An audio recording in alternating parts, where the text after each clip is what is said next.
Good morning. Since we're at the top of the hour, I think we'll go ahead and get started. My name is Chuck Bain, and I have the honor of serving as the director of the Law Enforcement Academy and the MC for today's ceremony. In addition to those of you that are present with us today, we are also live streaming the ceremony, and we welcome the families, friends, colleagues, and administrators who are viewing the ceremony from afar. This morning, we celebrate the graduation of Peace Officer Basic Class 22C 161. That number that you see on your program does have some meaning. 22 is obviously the year. C indicates it's the third Peace Officer Basic for 2022, and 161 denotes that this is the 161st graduating Peace Officer Basic class in the history of our academy. Our ceremony is steeped in history and tradition. veteran officers who began their careers in Wyoming and who have graduated from our academy have shared the same sense of accomplishment and perhaps even the relief felt by today's graduates. Peace Officer Basic Training graduation marks a time of transition for these officers as they begin their law enforcement careers. This transition takes them from being individual contributors to public servants who now must focus on others and not themselves. This transition is not easy, and not everyone is successful. These graduates have every right to be proud of their hard work and accomplishments during these past 14 weeks. During those 14 weeks, we have addressed them as Mr. or Ms., but when they are awarded their certificates later this morning, they, for the first time at the Academy, we address them as officer, deputy, or warden, as another example of this transition taking place. Now, our ceremony is not just about the graduates. It's also an expression of thanks to their families and administrators who have supported them during their absence. We welcome audience participation in today's ceremonies with yells and cheers as we celebrate the success of these students. It is more than appropriate to share in the overwhelming pride, honor, and joy that will be felt within this room today. Remember, today is likely the only time in these officers' careers where they will encounter such a large gathering of people that are actually happy to see them. Ladies and gentlemen, would you please stand and welcome Peace Officer Basic Class 22C 161. Class, please come forward.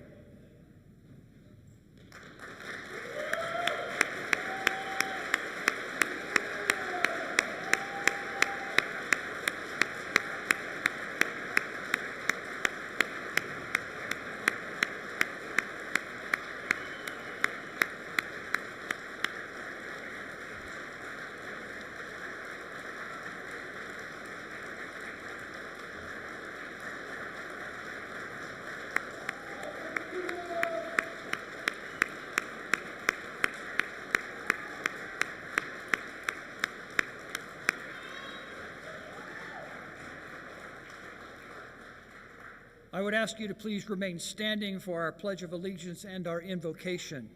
The class has selected their classmates who are military veterans to lead us in the pledge. Veterans?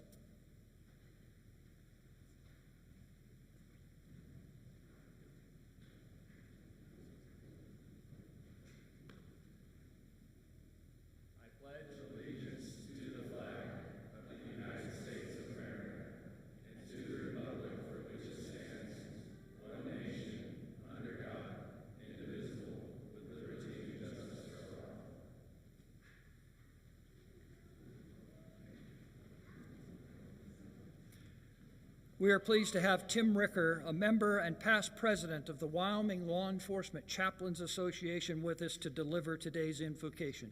Chaplain Ricker. Please bow in prayer. Heavenly Father, I thank you for this graduating class and for the willingness to be involved in law enforcement. I pray for them today as they leave this institute and ask that you protect them and their loved ones in the days, the months, and the years ahead. I pray that they are rewarded for their commitment to serve their fellow man and country with peace of mind and strength to carry out their duties. Thank you for the instructors and staff who labor here. I pray that they find fulfillment and satisfaction in this noble work of training men and women to watch out for us and our communities.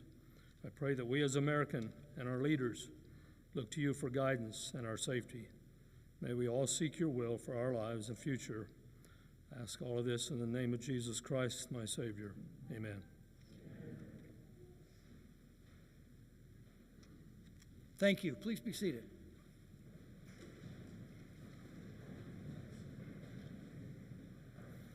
I'd like now to take a few moments and have some introductions of the people that are present today. To my right, I'm going to skip the first gentleman, and we'll introduce him just a little bit later. You've met Tim Ricker from the Chaplains Association. Next to him is Chris Walsh, the Executive Director of the Wyoming Peace Officer Standards Training Commission. Next to him is Deputy Director Jesse Curtis. And following it out is Kurt Taboga, who is our training manager. No organization can or would be successful without support from behind the scenes, and our academy is no exception. Staff members are what make this basic training possible and highly effective.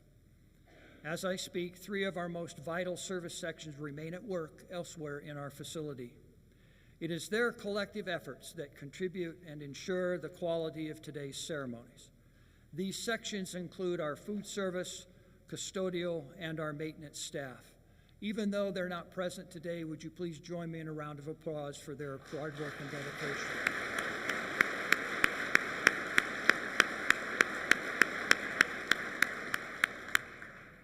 Our office section is known for its dedication and efficiency. Without them, we could not accomplish our mission. I would like to ask the members of the office team that's with us today to please stand and be recognized.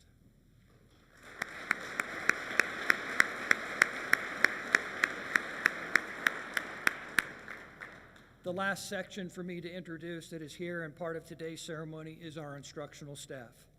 And whatever you may have heard about this group, their pride, their enthusiasm for their jobs, and their dedication to the students they train is second to none. They not only instruct a wide variety of subjects, but they also serve as team leaders, coaches, coordinators, and a few are even acting as security for today's event. Instructional staff present today, please stand and be recognized.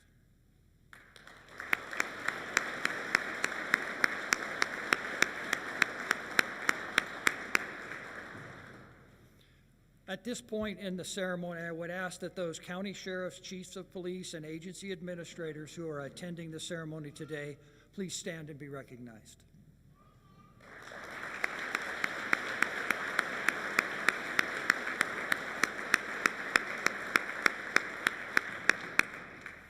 It is not an easy feat for these administrators to clear busy schedules to personally attend their officers' graduation.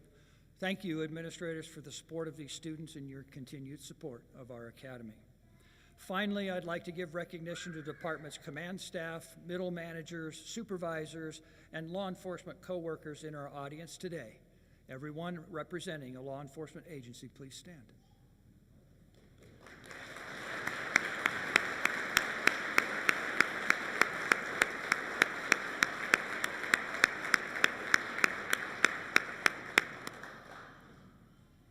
I'd like to take a few moments now and tell you about the training course that these graduates have just completed. The Peace Officer Basic course is 605 hours, and that puts us 26th in the nation in terms of curriculum hours. The course is centered on 5 major competencies: criminal law, interpersonal interactions, professional skills, enforcement skills, and investigative skills. Within these competencies are 19 performance standards that include things like conflict management, critical thinking, problem solving, professional responsibility, ethics, controlling people and circumstances, operating vehicles, and gathering evidence.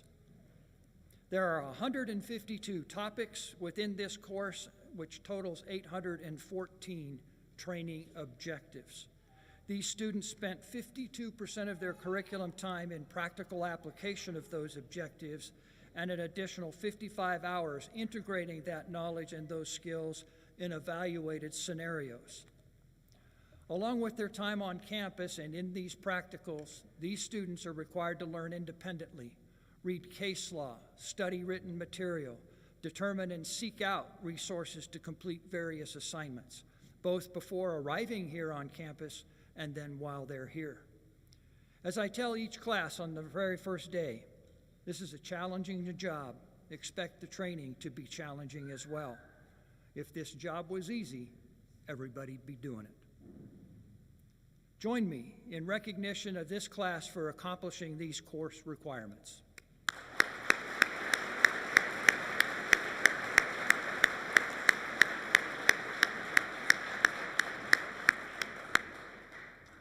It is now my honor to introduce to you our keynote speaker for today's ceremony. Raised in Connecticut, he earned a Bachelor of Science degree in Law Enforcement Administration from the University of New Haven in 1992. He then started his law enforcement career in 1994 as a patrol officer with the Montgomery County, Maryland Police Department. In his 27-year career with that agency, he served in numerous investigative and leadership capacities, including a plainclothes unit that was one of the lead surveillance units during the D.C. Beltway sniper attacks, Major Crimes Division detective sergeant supervising a child abuse investigation unit, director of both the Criminal Investigations and Special Investigations Division, and a commander of the district station. During his time at Montgomery County, he completed his Master of Arts degree in Homeland Security from the Naval Postgraduate School in 2016. In August 2021, he was appointed as the Chief of Police for the Rawlins Police Department and considers leading the men and women of that agency to be the highlight of his career. It is my pleasure to introduce our keynote speaker, Rawlins Police Chief Michael Ward.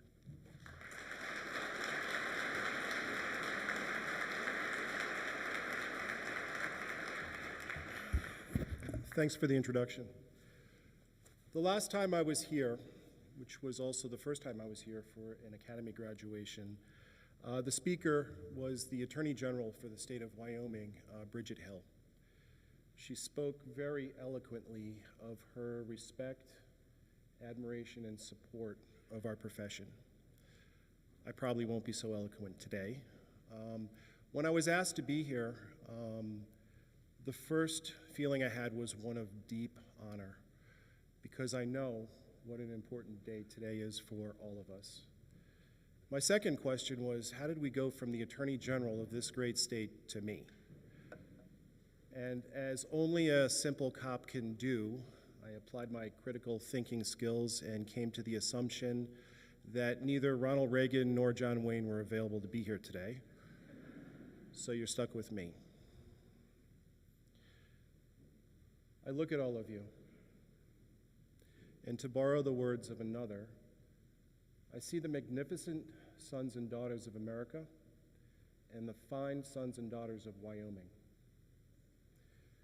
And I realize of all of you, I have only ever seen, spoken to, or know 2 of you. And as a spoiler, they happen to be wearing Rawlins police uniforms. I've never met the rest of you. But what's very interesting is, without having ever met you, I know a lot about you.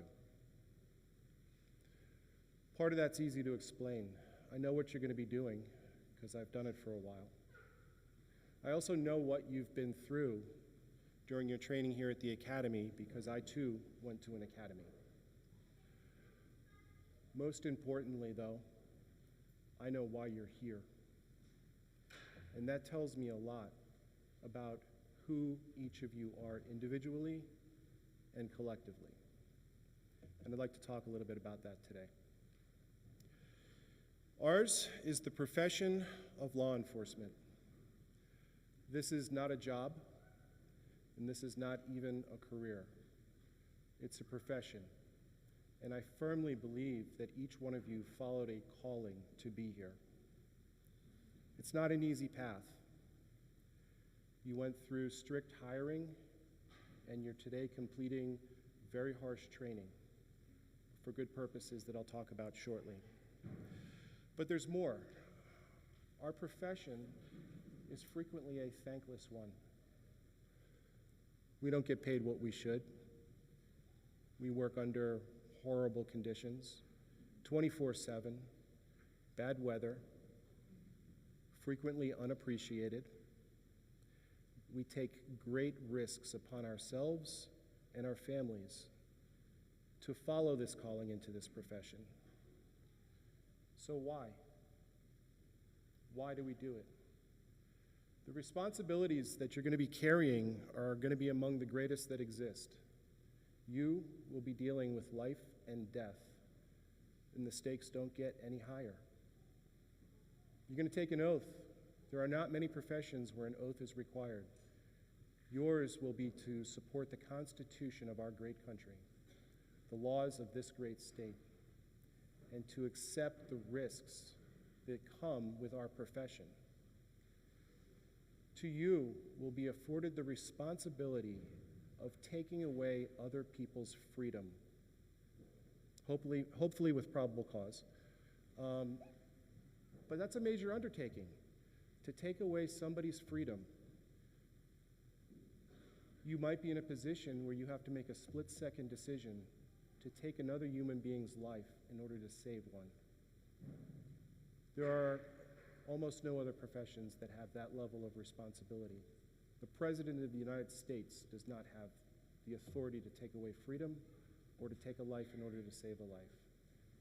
But that's the responsibility that you today are accepting upon yourself. So why? Why would you do that? The answer is because I know who you are. There are a lot of skills that are needed to work in this profession. Physical and mental fortitude, courage, common sense, a strong belief in the difference between right and wrong, and a strong desire to make a difference. But yet there's still more to the why. In order to talk about it a little more, I'm going to do something I don't really enjoy, and I'm going to tell you a little bit about myself. I'm a third-generation police officer. My family came from Ireland and settled in New York City. My grandfather and my uncle on my mother's side were both New York City police detectives. My father was a police officer in Hartford, Connecticut for 30 years, and my wife was also a police officer. We met when we went through the academy in 1994. My mother, who was a teacher for her entire life, she just retired last year at the age of 78, is proud to tell anybody that will listen that she is the daughter of, the sister of, the wife of, the mother of, and the mother-in-law of all cops. And I use that term generically.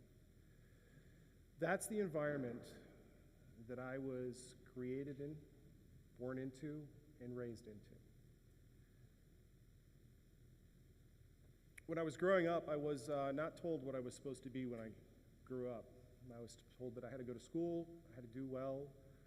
My mother pointed to my father, said, look, he went to college, he has a good job, you need to do that.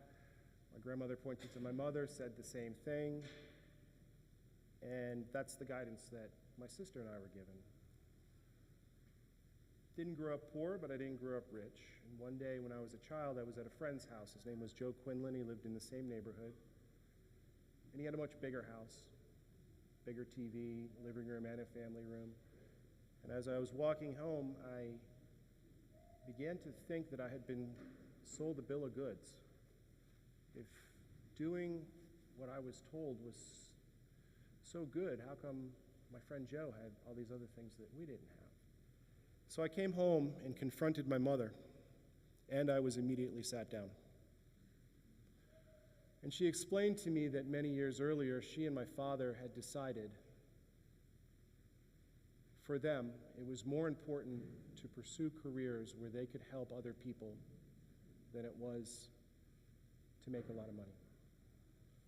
And don't get me wrong, I am a freedom-loving capitalist. The private sector fuels our economy and pays for everything. But that's what I was told, and I share that because each one of you has a similar story. There is something that led you here. The way you were raised, the values you were given, and your life experiences have led you here to make a conscious decision that the risks that you're going to take, the hardships that you're going to endure, are worth it. When we ask the top reasons why anybody enters this profession, they already know what they are. They could each stand up and tell us right now. But they frequently include helping other people, possibly being in the right place at the right time to save another human being's life, making a difference, protecting and serving your community, your state, and your country. You all have a rare set of skills. and a rare desire to do something very noble while at the same time making great sacrifices. There are a number of theories and writings by a gentleman that most of us in this profession are familiar with. You may be, and if you're not, I can guarantee you will become familiar. His name is retired Lieutenant David Grossman. He's written a number of good books. Perhaps the most famous thing he's written is an article called On Sheep, Wolves, and Sheepdogs. Is anybody familiar with this? Some of you are. I think most of the men and women in uniform here probably are. Grossman, Vietnam veteran, instructor at the U.S. Military Academy at West Point of psychology, has a theory that most people fall into three categories: sheep, wolves, and sheepdogs, excuse me. He's very clear to state that while most people in our society are sheep, they are good people. They produce, they contribute towards the economy, and they choose to live that way. The wolves, of course, are those who would eat the sheep. And the sheepdogs are the guardians, the protectors, the warriors who stand between the sheep and the wolves. He makes it clear that it's a conscious choice. We are not animals, we are human beings. We can choose our own path. Yes, there are qualities that are essential to perform in your capacity as the sheepdog. But anybody could choose that. Many of the sheep live in denial that the wolf exists. Today you are becoming sheepdogs, the few, and as Grossman points out, not any better or worse than the sheep, but most definitely different. You're joining a new family today. You're taking an enormous amount of responsibility upon yourselves, and you're doing it for some of the most noblest reasons. In addition to that, you're accepting upon yourselves another mantle of responsibility, that of leadership. Our agencies are all paramilitary in organization. We have chains of command, we have ranks, we have formal leaders, we have informal leaders. Today, you are all choosing to be leaders. You will be leaders in your communities, you will be informal leaders while you're working, and hopefully one day you will become formal leaders. In 1991, the late General Norman Schwarzkopf was asked to address the Cadet Corps at West Point. He had just finished winning the first Gulf War. He's a graduate of West Point. He had been an instructor at West Point. He showed up there with a prepared speech and spoke to the Commandant of West Point and said, "Hey, what do you want me to talk about?" And the Commandant said, "You're General Norman Schwarzkopf. You can talk about whatever you want."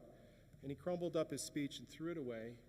He took the stage wearing desert camo fatigues, big stage with a giant American flag behind him, and he decided to talk to the future leaders of the U.S. military about leadership. It's an excellent speech. A number of years later, the International Association of Chiefs of Police went to West Point, studied their leadership model, took all of the core tenets, and created a 3-week class for us called Leadership in Police Organizations. The first day of that class starts with watching this speech. It's one of the best speeches on leadership of our generation. During this speech, and I would encourage all of you to find it on YouTube, Schwarzkopf talks about what it takes to be a leader in the 21st century. And he boils it down to 2 main things and then a 3rd thing. He talks about leadership comes down to competence and character. Competence is the ability, character is the willingness. He talks about leaders that he had been with that were highly competent but lacked character.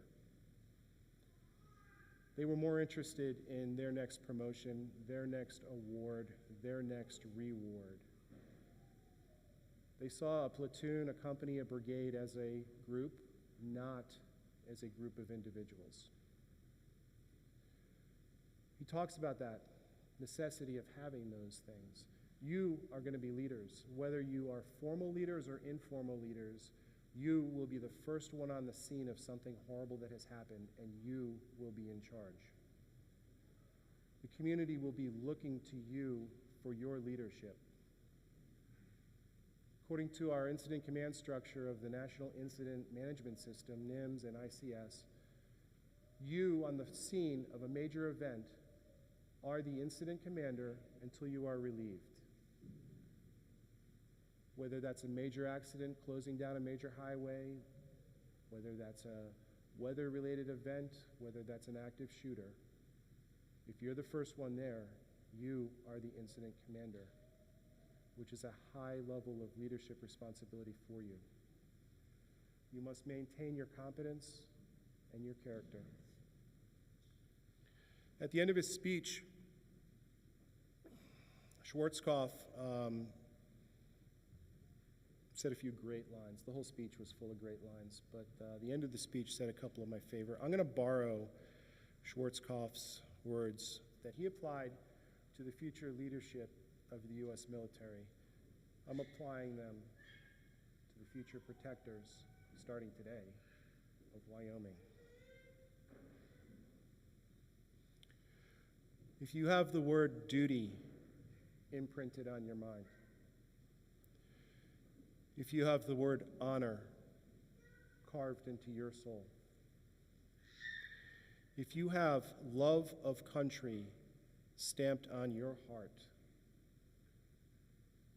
then you today are ready to protect and defend our communities, this great state, and this great country. Don't look inside your uniforms to see if those things are there. They are. You wouldn't be here otherwise.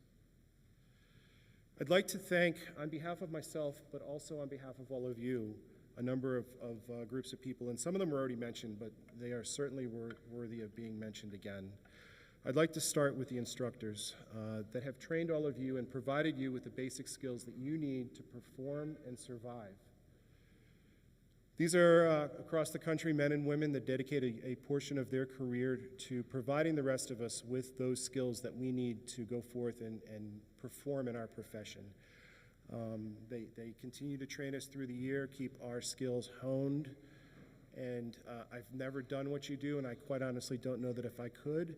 You do a great job, and I want to thank you on behalf of all of us and this class for your efforts and your work. Thank you very much. Another group that I'd like to thank isn't here today for the most part. Those are the dispatchers. These are the men and women that take the calls from people who are having the worst day of their lives. They know what information you need to deal with it. They're getting that information, and they're sending you out to deal with these things.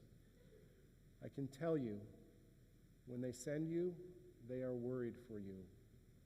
I can tell you when you get there, they are worried for you. They instinctively know when more of you are going to be needed, and they send them. Please get to know your dispatchers. And by the way, like the rest of us, they enjoy dark chocolate, buffalo wings, pizza, and even donuts. I'd like to thank the leadership that are here for selecting this group of fine men and women. But not only that, for the continued training that you're going to be providing and overseeing. Your training continues in field training after this. Your leadership, you're watching over them, taking care of them, and holding them accountable is critical. And I'd like to thank all of you for that. The last group of people that I want to thank are perhaps the most important. Many are here today, and many aren't. Behind every single one of us, next to every single one of us, and in front of every single one of us are our families and loved ones. None of us would be here without their support. The mothers, the fathers, the ones who created and raised you are responsible partially for you being here today, largely for you being here today. The wives, the husbands, the boyfriends, the girlfriends, the children, all of the loved ones. When you accepted upon yourself the risk that you're going to take just for the chance to do good, we all accepted that risk on behalf of our families as well. For all of the missed holidays, for all of the missed games, for all of the missed recitals, for all of the hours that you will be out there, they will be home worried about you with nothing they can do but hope and pray that you're coming home. All of the risks that we are accepting and have accepted on ourselves, we also accept on them. To you, the families, the loved ones, we cannot thank you enough. We could not do what we do without you. So it's customary in my position, and I'm going to wrap up in a second, to offer some words of advice. So I will be brief and we will move on. Today you are joining a family. You are becoming my brothers and sisters, and the brothers and sisters of all the other men and women who wear a badge and carry a gun. We view ourselves that way, partially because we want to and partially out of necessity. You do not always have to get along. Like other brothers and sisters, you will fight, and that has to go behind you when you go on the road, because frequently there is nobody else coming to help you but your brothers and sisters. It goes a little deeper than that. Not only do we consider each other family, we consider our families family. Today, your family becomes my family, and my family has just entered yours. Uniform color doesn't matter. Blue, green, brown, red, doesn't matter. We are all one. Welcome to the family. I had a really good FTO when I was younger. Her name was Courtney McPhee. She had worked undercover narcotics before she got promoted. In my last department, the corporals on the shifts ran the field training programs. Courtney one time provided me with a very important piece of advice. When I was looking for an answer for something, and I'm not talking about in split-second critical situations on the street, typically related to policy, Courtney told me not to shop for answers. She told me to look it up myself, open the policy book, and look up the answer. She told me that if I was shopping around for answers, typically I was going to find the one I was looking for, and typically that was not going to be the right answer. Look it up yourself. When I was in your shoes a number of years ago, and this I'm sure does not apply to you guys, but when I graduated the academy, I thought I knew everything. The level of how wrong I was is a little bit staggering. As time went on and I had more experiences and became slightly more wise, I realized not only did I not know everything, but I never would. In our profession, we must constantly be looking to learn. I have always watched closely the men and women I worked for, worked with, and who worked for me. Constantly looking to learn a little more, and it's important because of the stakes that are so high that we deal with. You must constantly be looking to improve. Two more quick things. The most dangerous thing when we do is drive, and we do it all day long. As a young officer, I was of the opinion that as the police, everything I was going to was critical, and I had to get there as fast as possible. Please be careful driving. I find for myself and others, it took a number of years to realize every single call did not require me driving with a flame coming out of a back area of me. There are times for that. But if you don't make it there, then you don't get to address the problem, and your brothers and sisters have to divert from that problem now to address the accident that you've been involved in. Please, please, please be careful driving.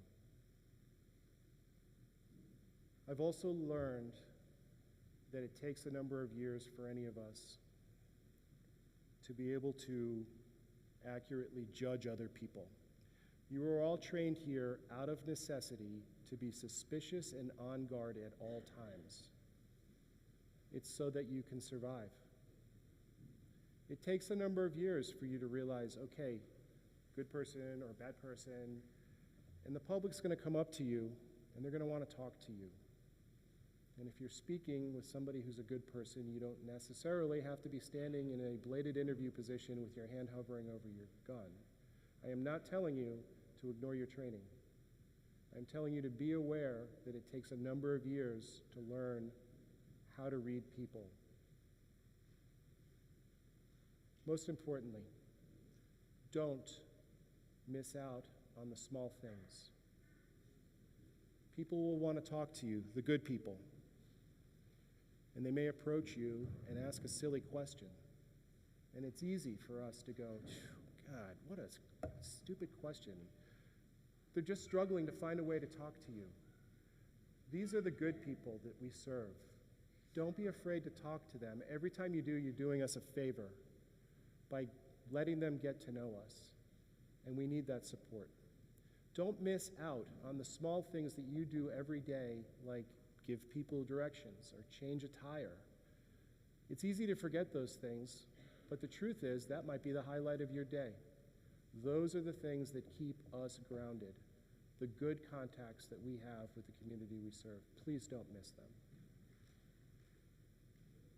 Most of all, please be careful. Do good things. Help other people. Congratulations and welcome to the family.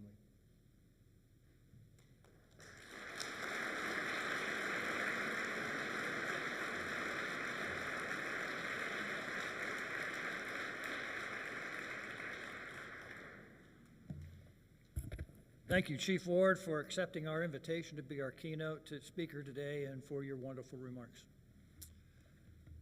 As usual, there are individuals within a class who go above and beyond. Now we want to give recognition to those officers who have achieved distinction in this basic course. Instructor Darren Wong, would you please come forward to present the Physical Fitness Award?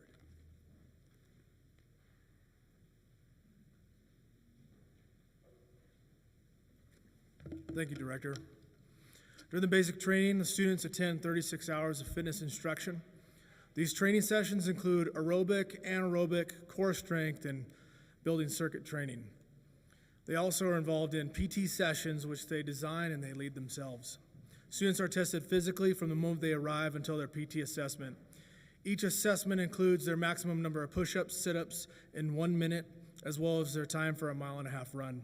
The top PT award goes to the student who has the highest cumulative percentile score during the final PT assessment, based on age and gender. The Physical Fitness Award winner completed the following: 52 sit-ups in 60 seconds, 70 push-ups in 60 seconds, and their 1.5 mile run came in at 11 minutes and 21 seconds. The Physical Fitness Award for Peace Officer Basic 22 Charles 161 goes to Officer Zachary Gonzalez from the Casper PD.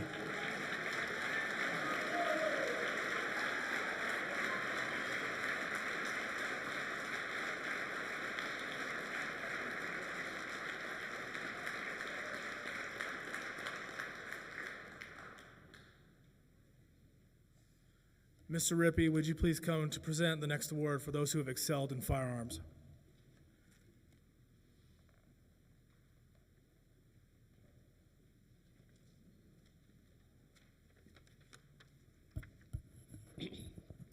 Thank you, Mr. Wong. To prepare for final proficiency scores, Peace Officer Basic students shoot approximately 1,500 handgun rounds at distances of 3 to 50 yards, as well as 600 rifle rounds out to 100 yards. In order for a student to achieve certification, they must shoot a minimum proficiency score of 80% with their handgun and patrol rifle. When the handgun proficiencies were completed, this class had a tie for Top Gun Award. The two students who tied for first place both received a merit award for shooting 100% with their handgun and 100% with their rifle. Please stand to be recognized. From the Lincoln County Sheriff's Office, Deputy Cody Adams.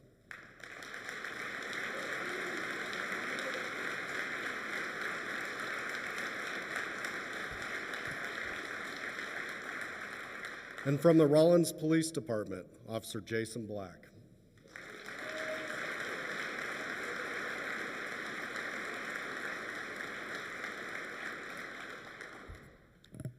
To break this tie, the firearms instructors put these two students through an additional comprehensive test. The WLEA Top Gun Award is given in recognition of an individual's outstanding performance and dedication to firearms excellence. The WLEA Top Gun Award for Peace Officer Basic 22C 161 goes to Officer Jason Black from the Rollins Police Department.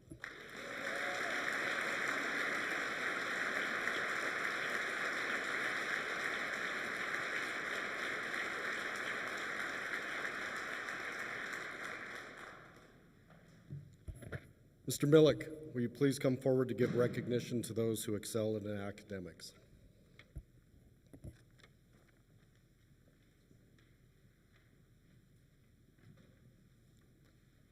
Thank you, Mr. Rippey. The students are tested continuously as they progress their basic training. They must meet established minimum requirements in order to receive their certificate of successful completion. Specifically, they must pass 12 examinations totaling 1,029 questions. The top academic award goes to that student who achieved the highest academic cumulative average throughout the Peace Officer Basic. The top academic student in this class had an average of 95.72% over the course of basic training. Out of 1,029 total points, this officer earned 985. The academic award for Peace Officer Basic 22C 161 goes to Warden Ryan Snell from the Wyoming Game and Fish Department.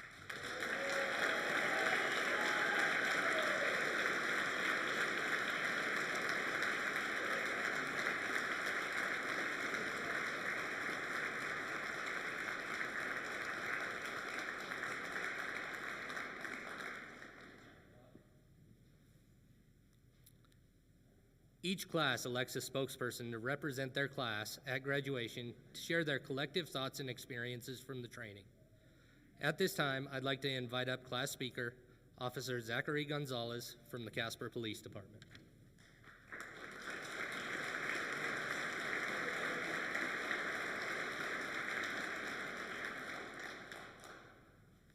All right. Check. Okay, we're good. Well, Mr. Millick, I would make a joke about hardly being able to see you as you were standing up here at the podium, but that's getting kind of old.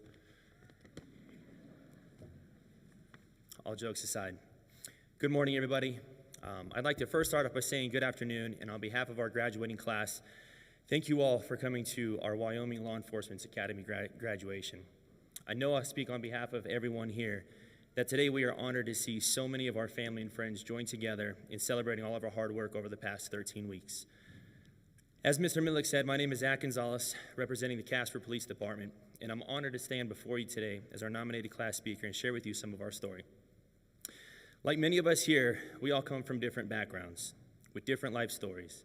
Prior to embarking on this new journey, some of us came from the oil fields, prior military, college students, some of us still are, worked in a jail, were firefighters, some of us paid, and some not so much.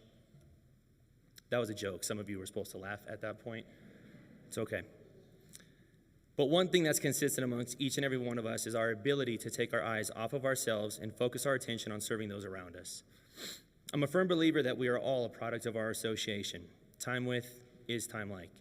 The people that we spend the most time with in this world, we in turn become just like. And not a single one of us sitting here today got to where we are without the positive influences that God placed in our paths that helped mold us into the warriors that we are today. I am no exception to this rule, as I have been blessed to spend my entire life surrounded by so many amazing people to help build me, to include my mother, my father, my sister, grandparents, and the three most important warriors, which is why I do what I do, my son Maverick, Remington, and my wife of 11 years, Monica. I spent the last 18 years of my adult life as a strength and conditioning coach throughout the home state of Colorado, serving people from all walks of life. And like many of us here in this room today, I also spent an earlier bit of my 20s serving our nation in the U.S. military. Despite many of us having a firm foundation, 2020 smacked many of us around and caused us all to reevaluate our lives, our professions, and for some of us, our priorities.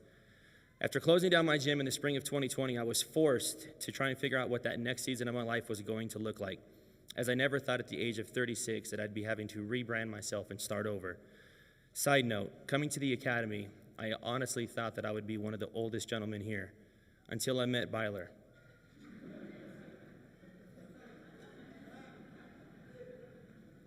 Love you, brother.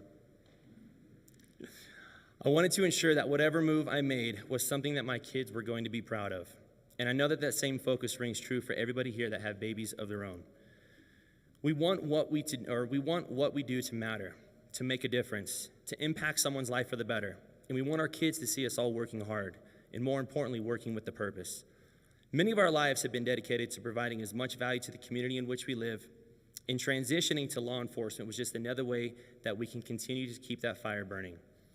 Like all of us here, alongside me today, our ability to take our eyes off of ourselves and focus our energy on those around us, to include our families, our communities, friends, fellow officers, and even the suspects that we encounter, is something that just comes naturally.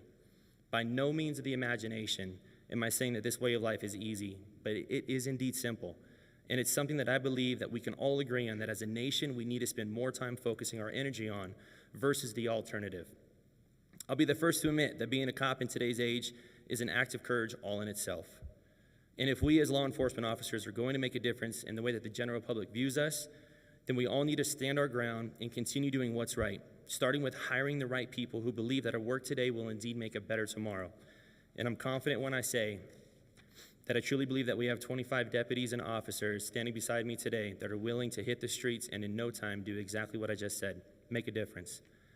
There's no doubt that if any one of these other officers were standing up here today, that they'd have their own unique story to share with you from their own experiences throughout this academy.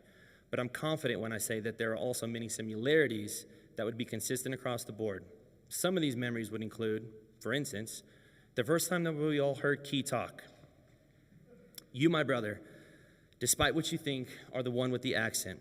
But coming from Georgia, I also knew that the moment you said you grew up eating coon and possum, we were friends at first sight. And it was also at that moment that I can honestly tell you that I will never be able to watch another episode of Bad Boys 2 again without thinking of you, my man. Along with Key's foreign language, most of us are leaving this academy with friendships that'll last a lifetime. And for some of us, a little more than others. But for none, these two bonds that were made are inseparable. Carlson, Seamus, you two are what we would call a bromance relationship. Many of us are jealous of what you guys were able to create over the last 13 weeks, but there's no doubt that one of you, if not both of you, will be standing in each other's wedding as the best man. You two, without a doubt, go together like peanut butter and jelly. I'd like to give a personal shout out to my roommate for the last 3 months, Mr. Miles DePrimo. I, along with the rest of our graduating class, fully expect to see you one day making a traffic stop on the streets of Cheyenne while rolling down on your Segway. Just to remember, my man, that Paul Blart is a real-world hero, just like you. Notice how he's the only one that's not laughing at that. Finally, it's safe to say that we'll all never forget our late-night Backstreet Boys, I Want It This Way, karaoke sessions, the endless amounts of pickup basketball games. Rue, my man, you will always be the second best baller that came to this academy, right behind Susie, and the third best ping pong player. Along with our b-ball tournaments and ping pong tournaments, we'll never forget our post-lunch humbug CNC battles. Keith, I just want you to know I'm still suffering internal bleeding, but I have no intentions on pressing charges. You can't forget to mention our EVO Tokyo Drift training, active shooter training, and of course, all of our friendly trash talk sessions. I mean, who knew that we'd be attending this academy with an Army Ranger and multiple ex-collegiate football players? I'd like to also add that I thought that our class was a pretty tight bunch until we all got the news that our OC training was en route. It was brought to our attention that not all of us had to undergo the misery of being sprayed, as many of us had already gone through this torture prior to arriving here at the academy. Despite my efforts on trying to convince everyone to embark on this journey together, as a team, I knew that my request fell on deaf ears. I mean, I'll be the first to admit, I come from a Hispanic background, and I'm not a big fan of anything hot and spicy. And in all honesty, from time to time, I struggle with Taco Bell's mild sauce. But I thought, really, how bad could this really be? Especially after Mr. Miller promised us that he would not aim directly at our eyes. Well, after promptly being sprayed directly in our eyes, that inevitable sensation The inability to properly see or breathe quickly overtook everything, and let's definitely not forget the post-fiery shower effects. Did I understand? I quickly began to understand why nobody volunteered to be sprayed again, and needless to say that I will quickly sit on the sidelines the next time this ride is offered to us in the future. I'd like to extend my love and appreciation to all the fellas that I personally got to run the academy alongside, also known as Red Team. When we first met, I knew that we were all destined for greatness until I witnessed with my very own eyes Jason Black shoot a basketball. To what I believe might have been the very first time in his entire life. Let's just be grateful that he doesn't shoot his weapon as bad as he shoots a basketball, or plays ping pong, or really anything else for that matter. But all jokes aside, kudos on being this academy's top shot. You earned it, my man. This might be the first event that Jason Black has ever claimed a victory at, but nonetheless, you were hands down the better man the day that we qualified, and that asterisk above your name won't mean a thing. I know, without a doubt, that you will be squared away the moment that you hit the streets, but mainly it's because you have AK by your side. Shredder Treader, Moneymaker Moore, Big B Martin, AK and Black. I believe it's safe to say that we all desire to leave a legacy. But if we all had to take a bet at whose legacy will live on through case law, our money is on Big B Martin. And when I say case law, I obviously mean the good kind of case law. I'm blessed to have trained alongside all of you, and I pray that your careers are continuously filled with nothing but success. Along with all of these rock stars, this speech would not be complete without sending a mass amount of love to the rest of our squad, to include Lincoln County's SO, Cody, Aim Small, Miss Small Adams. Douglas's PD, Ben, Forever 21 Byler. Casper PD, Mr. Moneymaker Moore, Matt himself. Cheyenne PD's, Jason, the Shredder Treader, and Big B Martin. Wyoming's Game and Fish Trout Trooper, Ryan, Young Buck Snail. Laramie County's SO, Miles, Paul Blart DePrimo, and the Savage himself, Keith Hubner. Laramie PD's Sadie the Salutatorian Wenzel, and Susie the Baller Shot Collar Weaver. Rollins PD, Kevin, A.K. Bourbon, and Jason, Top Shot Black. Sweetwater County's SO, the Dakota Carlson. Goshen County's SO, Kevin, Kung Fu Parrish.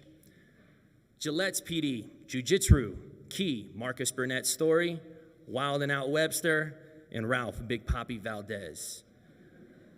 Teton County's SO, Casey, In the Paint Murphy. Weston County's SO, Clarine, the Ninja Knighton. Bighorn County's SO, OC, Corbin Poole. And Albany County's SO, Nicholas Pimpin' Pete, and Seamus Sweet Cheeks Hanover. It's kind of an inside joke, but I'm sure you guys can put two and two together. And finally, Mountain View's PD, Dylan Blue Mel.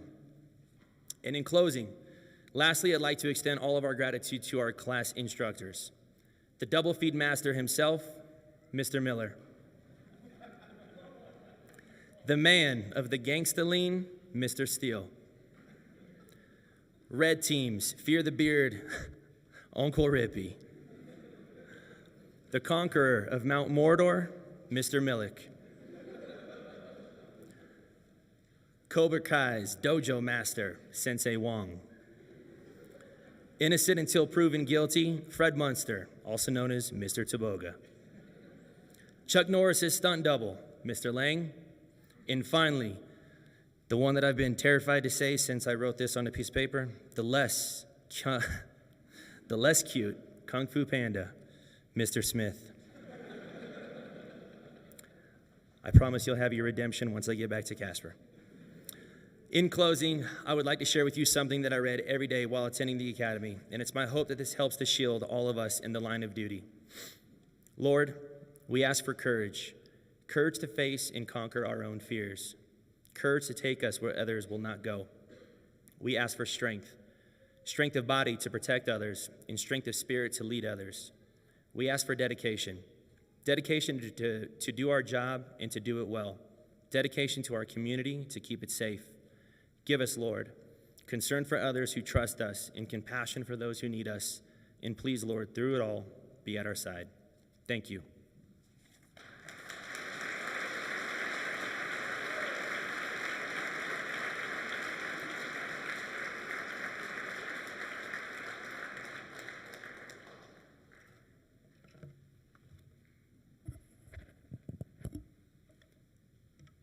Thank you, Officer Gonzalez, for your words today, and I think it has been immensely helpful for this audience to truly understand why we are glad to see your class leaving.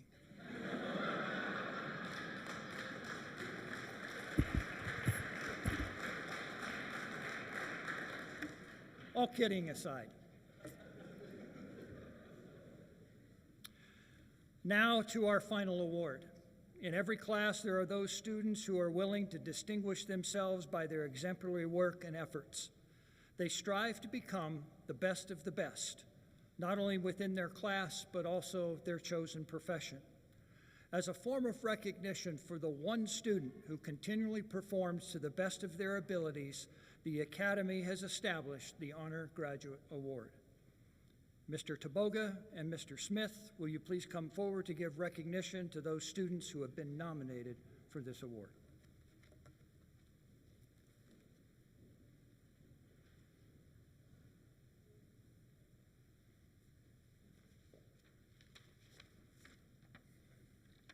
Thank you, Director Bain.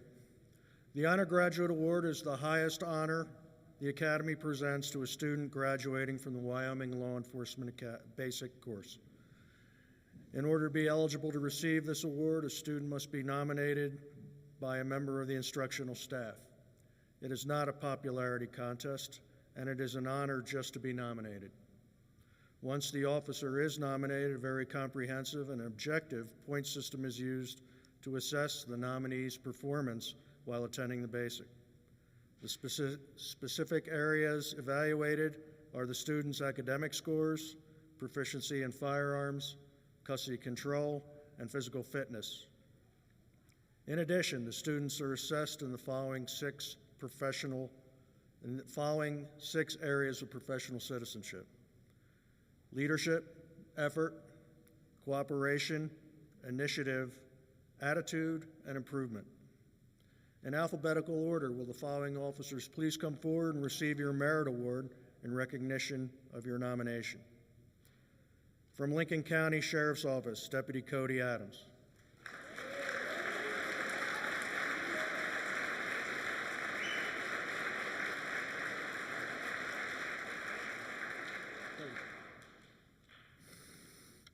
From Douglas PD, Officer Benjamin Byler.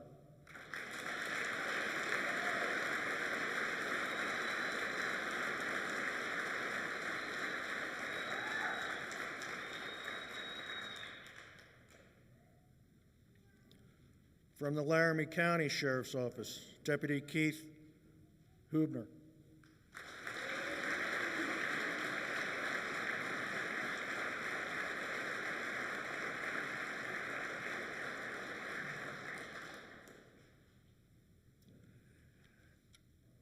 And lastly, from the Bighorn County Sheriff's Office, Deputy Corbin Poole.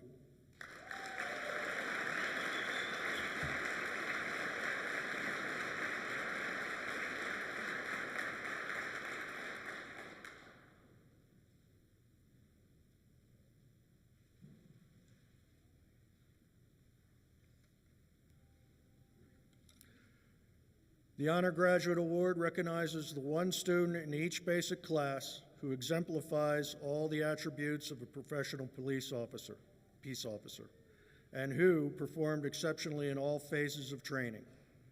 In addition to receiving a plaque, and with the intent to encourage the recipient beyond today's recognition, the Honor Graduate will receive a $500 scholarship for any advanced training offered here at the Wyoming Law Enforcement Academy. It is a long-standing tradition that the audience stand while the Honor Graduate Award is presented. So would you please stand?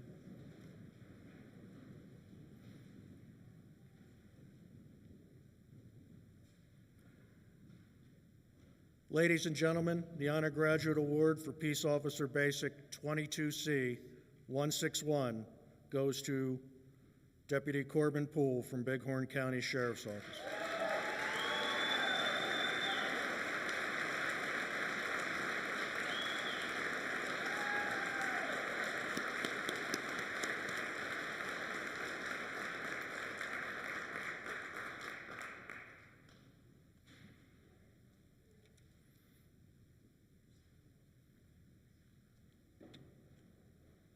Corbin, you get to do that when you get your certificate.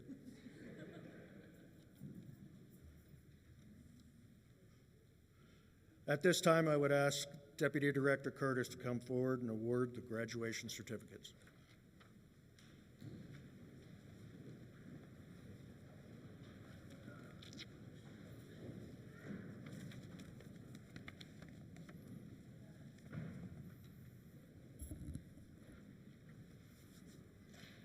Before I begin, I wanted to mention each class has the opportunity to, if they choose to, participate in a class project. And this class chose to do a couple things. You see one of the targets that, or target covers, excuse me, that the class, we'll call it refurbished. They look a lot better than they used to. And then they also ended up purchasing a sonic cleaner for firearms as well. So we really appreciate both the effort you put in and then the contribution to the firearms program. All the staff here at WLA congratulate you, Peace Officer Basic 22C 161, for completing your basic training. We started this journey just a few months ago, and today we have arrived.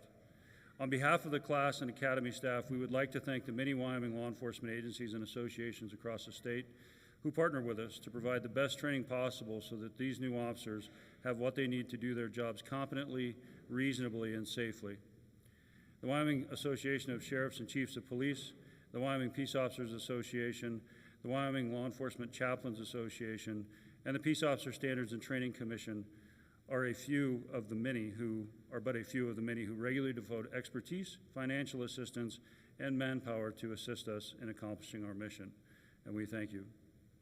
The Academy would also like to recognize the families of these men and women who themselves willingly sacrifice in many unseen ways so that their loved one can protect their community. These officers cannot do what they do without you. We know that you have taken care of things at home these last several weeks so that your loved one could be here and study their craft. The Academy thanks you for your sacrifice, and we appreciate you. Peace Officer Basic 22C 161, you have spent the last several months constantly engaged in activities that forced you to learn, apply, and adapt the basic concepts, principles, and tactics of a law enforcement professional in order to achieve outcomes. At the same time, we've immersed you in a culture that demands initiative, resolve, accountability, creativity, and integrity, which is the same environment you're now returning to work in. You are here today because you've demonstrated a basic level of functionality in the 5 core competencies we measure, which in and of itself is an achievement to be celebrated. Our challenge to you now is to continue learning, continue practicing, and continue striving to become a masterful police officer. For this is the expectation that your agency and your community have of you. Director Bain, I recommend the awarding of certificates of successful completion for the Wyoming P.O.S.T approved 605-hour Peace Officer Basic Course 22C 161. Ladies and gentlemen, as we get ready, feel free to come down, take pictures as your loved one gets their certificate. We literally have all day.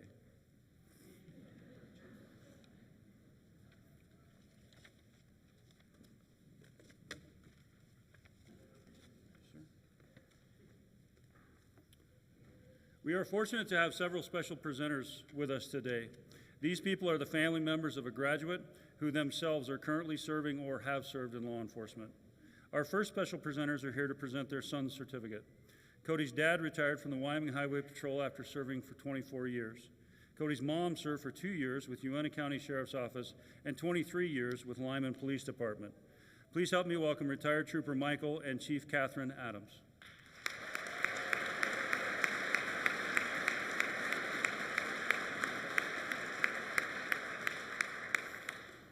And from the Lincoln County Sheriff's Office, Deputy Cody M. Adams.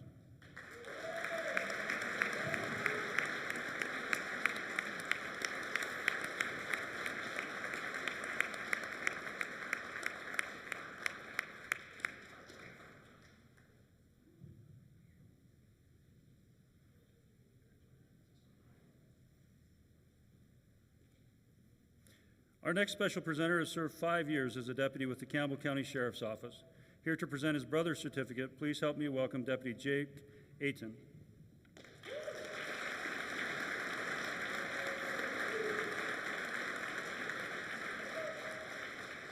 And from the Gillette Police Department, Officer Joseph D. Ayton.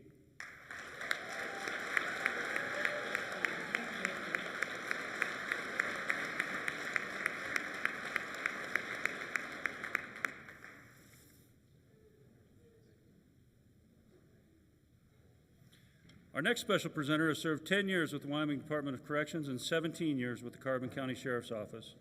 Here to present his son's certificate, please help me welcome Captain Leo Black.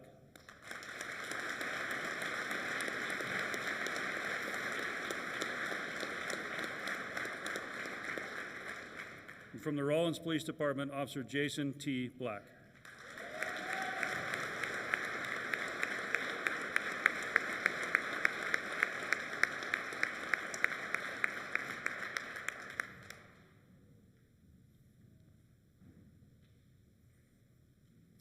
From the Mountain View Police Department, Officer Dylan W. Blumel.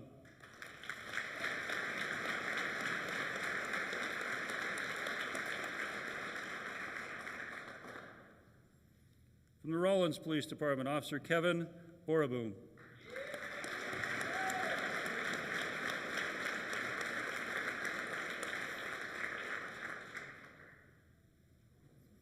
From the Douglas Police Department, Officer Benjamin L. Byler.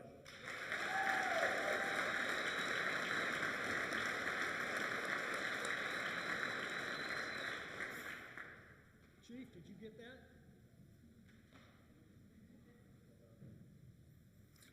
From the Sweetwater County Sheriff's Office, Deputy Dakota C. Carlson.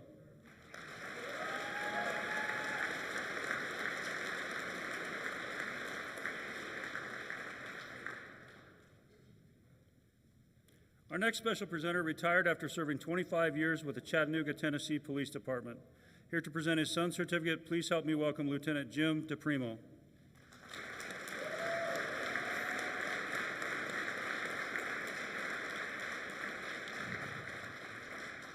From the Laramie County Sheriff's Office, Deputy Miles L. R. DePrimo.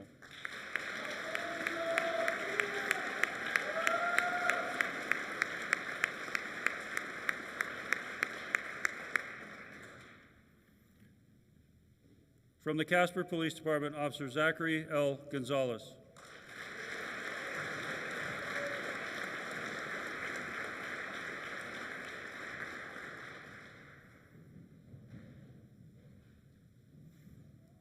Our next special presenter has served 2 years with the Burlington, Vermont Police Department, 12 years with the Albemarle County, Virginia Police Department, and 18 years with the Bureau of Alcohol, Tobacco, Firearms, and Explosives. Here to present his son's certificate, please help me welcome Assistant Special Agent in charge of the Los Angeles Field Division, James Hanover.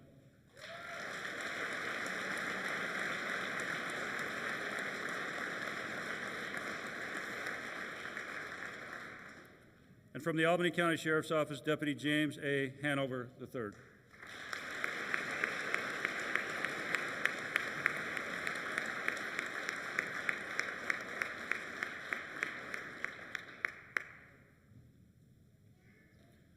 Our final special presenter retired after serving 30 years with the Tacoma, Washington Police Department. Here to present his son's certificate, please help me welcome Officer Edwin Hubner.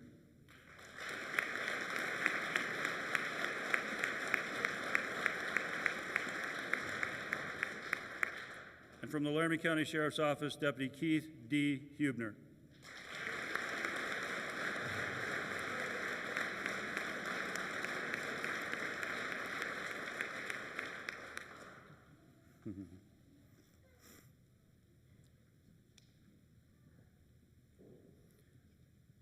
From the Weston County Sheriff's Office, Deputy Clarine J. Knighton.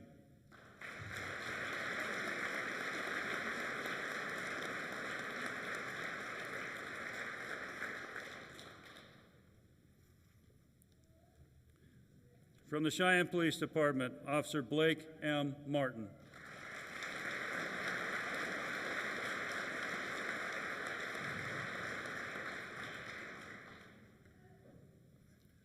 From the Casper Police Department, Officer Matthew Moore.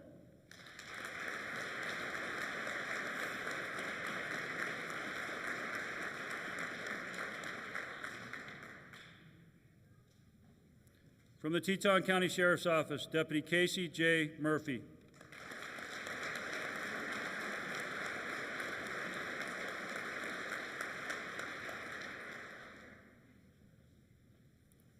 From the Goshen County Sheriff's Office, Deputy Kevin R. Parrish.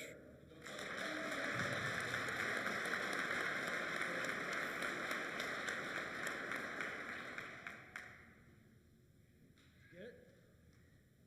I'll bring him back if you need it. From the Albany County Sheriff's Office, Deputy Nicholas C. Peter.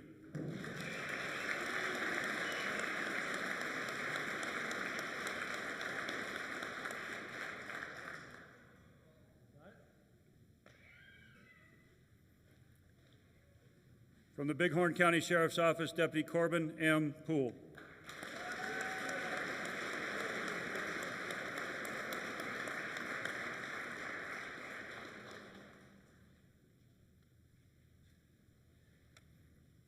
From the Wyoming Game and Fish, Warden Ryan D. Snell.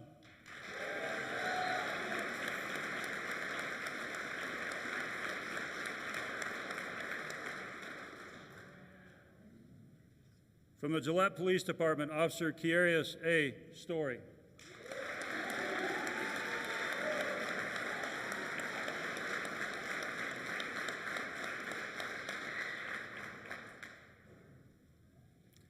From the Cheyenne Police Department, Officer Jason E. Treader.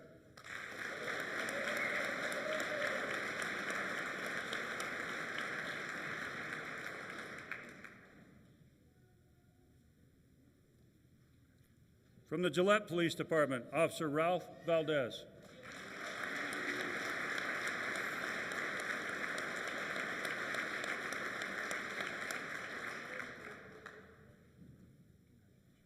From the Laramie Police Department, Officer Susie M. Weaver.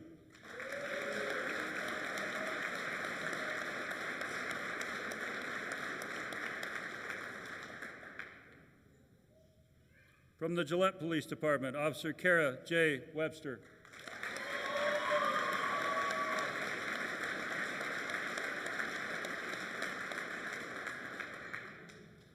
And from the Laramie Police Department, Officer Sadie P. Wenzel.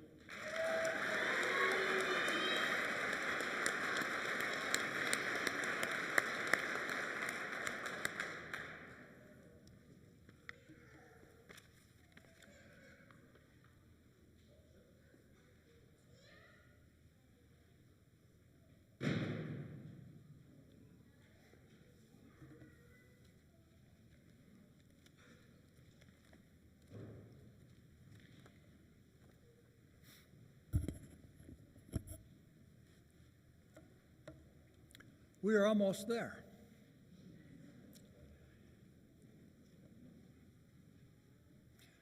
I told the class earlier today that I would reserve most of my remarks for this moment, and we are here.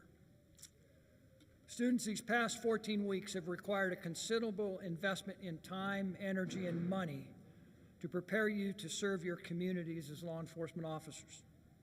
We've saturated you with knowledge, laws, terms, and tactics, tested you each week, sprayed you, tossed you, ran you, and even made some of you drive beyond your comfort levels and sometimes ours.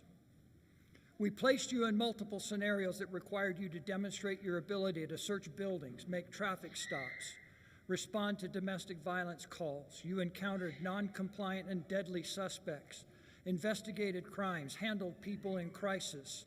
All the while, we required you to maintain your composure and professional demeanor. Despite all of this exposure, the reality is the real work and training begins when you walk out of these academy doors. The public you serve will be far more critical of your job performance than any of our instructors ever were. The Academy works in partnership with agencies, so your next phase of training begins with your field training officers, who will build upon your knowledge and skills and apply them in real-life situations. As you encounter those situations, it is important to always act with honor and integrity. Remember that law enforcement is always under the watchful eye of the public. When one officer chooses a path of adverse actions or behaviors, that choice often affects all of us. That poor choice may very well tarnish the badge that many who have worked so hard to uphold. So, as a public affirmation of your commitment to uphold the high standards required of our law enforcement profession, I now ask you, in front of your family, colleagues, administrators, and guests, to submit to the law enforcement oath of honor.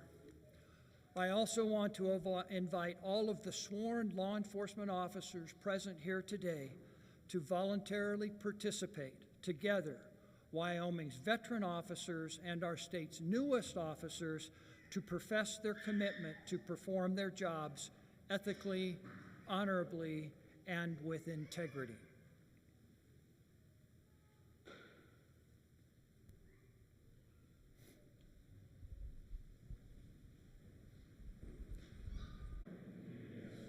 Ladies and gentlemen, it is my privilege to introduce to you the graduates of Peace Officer Basic 22C-161.